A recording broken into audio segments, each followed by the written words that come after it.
What if the sacrifices, the rituals, the priesthood, even the temple became tools of corruption? What if the religion of the Bible wasn't always what God wanted? Yes. What if the sacrifices, the rituals, the priesthood, even the temple became tools of corruption? Now, in this three-part series, we're going to trace the story of how pure covenant worship, as revealed through Moses, was corrupted by idolatry, political power, and foreign ideas. And in this first episode, we begin with Moses and end with Josiah, the king who tried to restore it all back again. See, the law of Moses wasn't just a set of religious rules, it was a covenant, a relationship between God and a people. And at its heart were these principles. Love the Lord your God with all your heart, walk in his ways, do justice, love mercy, protect the vulnerable. And Deuteronomy chapter 10 and verse 20 reads this way, just to remind us. And now, O Israel, what does the Lord your God ask of you? But to fear the Lord your God by walking in all his ways, to love him, to serve the Lord your God with all your heart and with all your soul. So this wasn't priest-centered. It wasn't ritual-driven. It was life-centered. It was, in fact, a call to national obedience, to justice and love. See, remember, Moses was addressing a newly formed nation, preparing to go forward into a new life in a new land. But soon after entering that land, the people began to drift. See, following the initial conquests, where many urban centers or cities were either taken or weakened, something began to become apparent. See, the rural Canaanite community, their life remained very, very resilient. Therefore, we can appreciate that this new nation's sacrificial system of worship, it didn't emerge in a vacuum. It was shaped by and reacted to the religious milieu of the ancient Near East. So, over time, the Israelites absorbed or were influenced by those existing cultural and religious traditions, leading to the fusing of religious practice and worship, something that many prophets later strongly rebuked. However, it's always better to let the scriptures inform us of this developing trend. So let's go to Joshua chapter 13 and verse 1.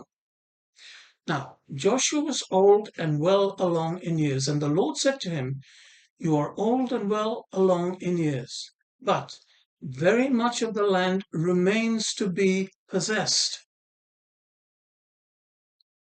Then the book of Judges records how corrosive this intermingling with the Canaanites was and how it actually influenced them. See, they built shrines on every hill.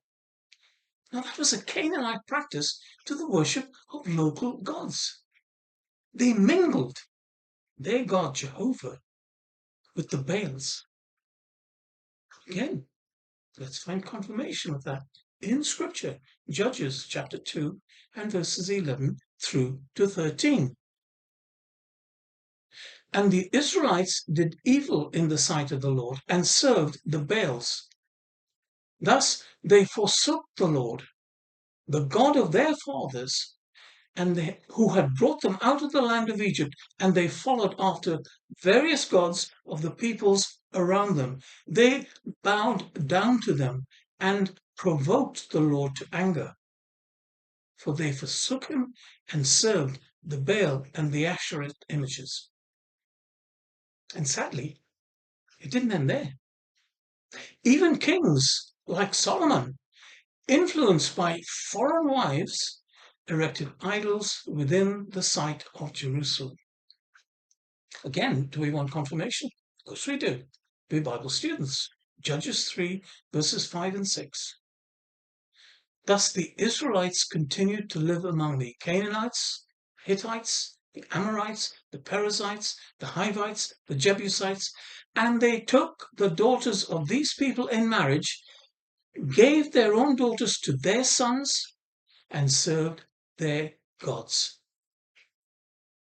See, the temple, originally a place of covenant remembrance, became, in fact, a tool of political control. See, the priests took over. Sacrifices multiplied. Justice, it was ignored. And prophet after prophet after prophet warned them, reflecting the warning of the prophet Hosea. Now, how often have we read this? Hosea chapter 6 and verse 6. For I desire mercy, not sacrifice, and the knowledge of God rather than burnt offerings. See, these prophets who rose up, they did not try to invent something new, but just to recall the people back to Moses, back to justice. Remember Jeremiah standing at the temple gates in front of the temple and shouting to the people? Jeremiah 7 verses 8 to 10. You keep trusting in deceptive words to no avail. Will you steal and murder, commit adultery and perjury, burn incense to Baal, and follow other gods that you have not known? And then come and stand before me in this house, which bears my name, and say, we're delivered, so we can continue with all these abominations. Then what about Amos?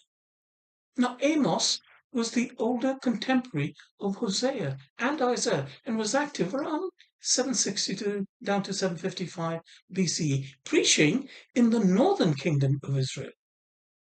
Amos chapter 5 and verse 21 and 22, Jehovah God declares through Amos, I hate, I despise your feasts. I cannot stand the stench of your solemn assemblies. Even though you offer me burnt offerings and grain offerings, I will not accept them. For your peace offerings of fattened cattle, I will have no regard. Pretty strong denunciation from God, didn't you say?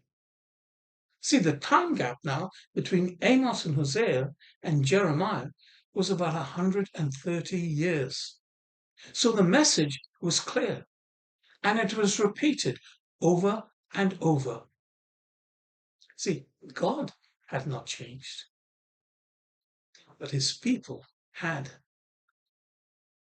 So we can move on now to the period of King Josiah, a young king in a very dark time.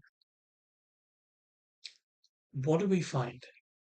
Well, we get a glimpse of restoration and reform here.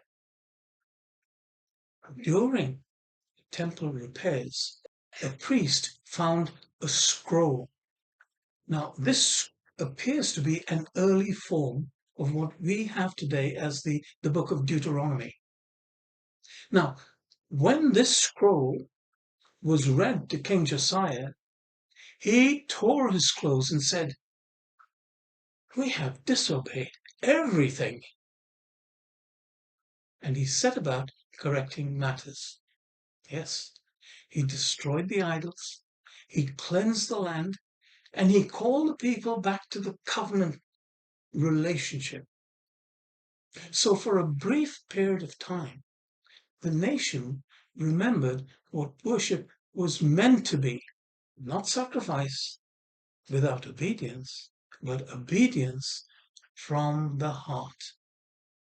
Now, to get a full picture of King Josiah's response to the finding of the scroll, there is an excellent description you'll find in 2 Kings chapters 22 and 23. It's really well worth a read, just about 10 minutes or so, but you will get a good picture of the way things were. However, it wasn't that this original scroll didn't contain a warning for the nation, so it wasn't as if there was any doubt as to what the covenant direction was. Sadly, however, King Josiah died young. And guess what? Yes, the reforms faded. See how quickly people forget warnings.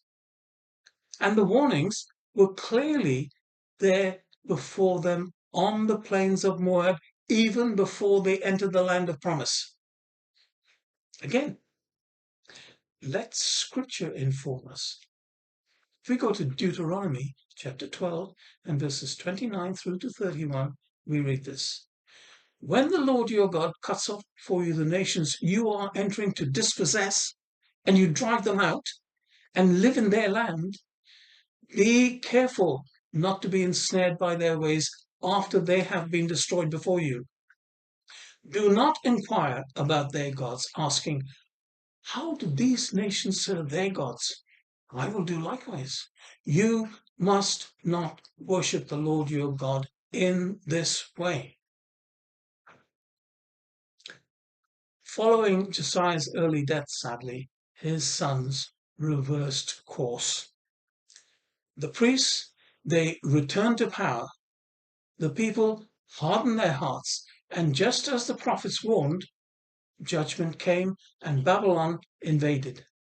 The temple was destroyed, and the people were sent into exile. Not just physically, but also spiritually. So, what does this account mean for us today? See, God never wanted empty religious rituals. No. He wanted justice. He wanted loyal love. See, God's covenant never changed. Only the nation's worship did. Now, I remember a wise old Scottish saying, as I recall it, went like this. There's naught so queer as folks. Queer, of course, in the old sense, not in the modern idiom. Now, sadly, it doesn't seem as if lessons are ever learned. See, despite having such a solid foundation laid out before them, they ended up where? In exile. So, where does this brief overview of the history of this nation leave us today? See, what the scriptures reveal is that the directions from Moses was very clear. From the history found in the book of Joshua, throughout the period of the judges and the kings, it was all very clear. The directions were there. And the repeated warnings from the prophets, were they not also clear? Then the finding of the original scroll of Moses and the valiant effort of King Josiah with the brief return to true worship, was that not also clear enough? However, the drift back into idolatry continued apace, leading to the disastrous ruination of the land and the temple and exile into Babylon. So, are we beginning to see the developing framework of a narrative of corrupted worship starting to become apparent? See, and that development will continue into the next chapter in this history, which will take us into the exile of the nation and beyond. And we will cover this in the next episode, part 2, which will culminate in the arrival of Jesus. The arrival of Jesus. Did he come to start a new religion? Or what? Well, That is what we will be looking into, from exile to Jesus. Now, if this is helping you to see a bigger and more expanding picture, please be sure to like, to subscribe, and share, and join with us for part 2, where we will trace how worship changed in exile and beyond. This time, however, not under Canaanite influence, but under Greek culture and influence, and how Jesus stood against it. So then, till then, thank you very much, and see you soon.